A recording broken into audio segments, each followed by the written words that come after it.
ए भंटावा के बिड़ावा सोहामन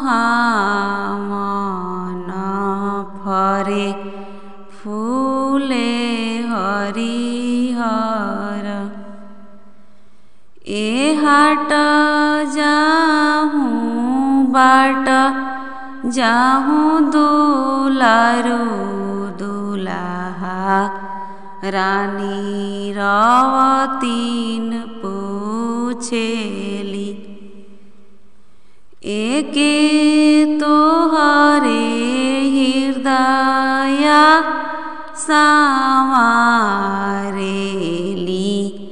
अगर चंदन बीनु।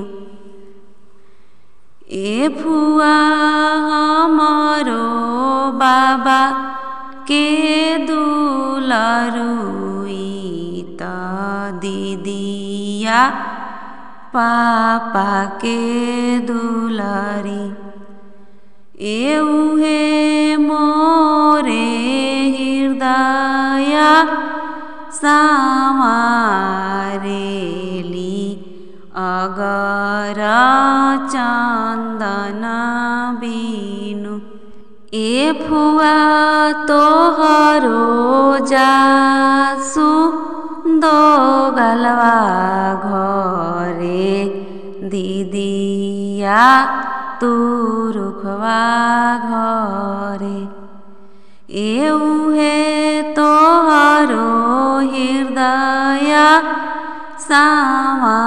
संवारेली अगर चंदन बीनु अगर चंदन बीनु।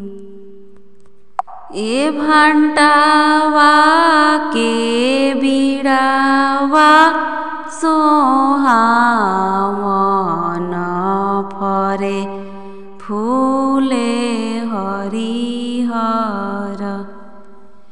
ए हाट जाहूँ बाट जाहूँ कवन बरुआ रानी रवतीन पूछेली। ए हाट जाहूँ बाट जाहूँ कवन बरुआ रानी रवतीन पूछेली।